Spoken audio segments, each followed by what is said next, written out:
সম্মানিত ভাইরা আমার, দীর্ঘ একটি মাস সিয়াম সাধনা পালন করার পরে ওই সকল ব্যক্তিদের জন্য ঈদের আনন্দ যারা দীর্ঘ একটি মাস সিয়াম সাধনা পালন করেছে, ঈদগার মাঠে নামাজ আদায় করেছে, নামাজ আদায় করার পরে দুইটা হাত তুলে চোখের পানি ছেড়ে দিয়ে আল্লাহর কাছে গুনাহ মাফের জন্য ফরিয়াদ জানাইছে। ফরিয়াদ জানানোর পরে আপনি মাঠ থেকে বাড়িতে চলে আসছেন, এর মধ্যে ধুমধারাক্কা শুরু হয়ে গেছে।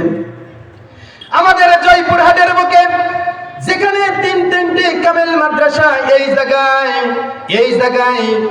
জায়গায় যদি গান বাজনা সিনেমা থিয়েটারের মতো করে নগ্ন নারীদেরকে উলঙ্গপনায় নাচানো হয়, বলেন তো এর চাইতে বড় জঘন্য বেহায়াপনা পৃথিবীতে আর কিছু আছে? অথচ আমরা হানাই করাইয়ের মানুষ চুপচাপ চেয়ে শুধু দেখি ভালোই হচ্ছে, ঠিক না?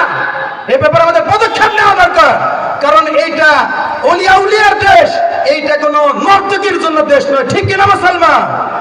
সম্মানিত ভাইরা আমার, এই কারণে আমি বলবো অত্র এলাকার যে সকল অভিভাবক অভিভাবিকা রয়েছেন, আপনাদের পায়ে হাত জোর করে বলি, ওই জায়গায় আপনার সন্তান যায়, ওই জায়গায় আমার সন্তান যায়, গান বাজনা সিনেমা থিয়েটার ওই জায়গায় নিয়ে যায়, তারা বিভিন্নভাবে চালনা করে, ঠিক কিনা মুসলমান?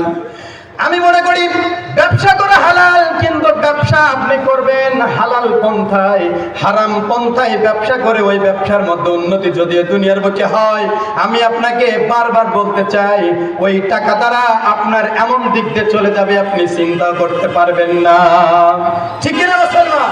যেটা আমরা শুনতাম অমুক অমুক এলাকায় হচ্ছে, আজকে হানাইলের বুকে, সদর রাস্তার বুকে আমাদের এই অপকর্ম সৃষ্টি হয়েছে, ঠিক কিনা মুসলমান? এই ব্যাপারে আমাদের একটু চিন্তা ভাবনা করা দরকার।